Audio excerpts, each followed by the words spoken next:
El Sanatları Bölümü üniversitemizde yaklaşık 10 yıl önce 2012'den beri hizmet vermektedir. Buradan 4 dönem ders vermekteyiz.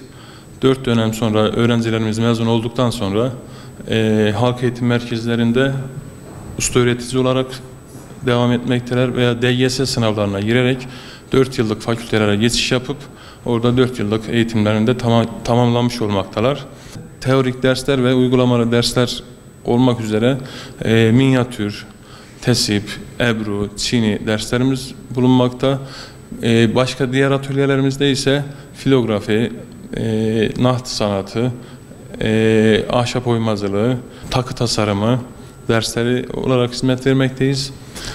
Bu bölümden mezun olan öğrencilerimiz halk eğitim merkezlerinde, Kültür Bakanlıklarında usta öğretici olarak görev yapabilirler.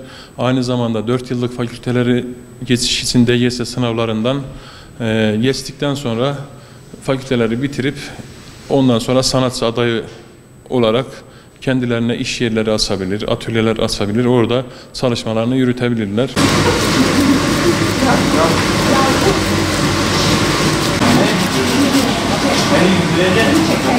Nereye?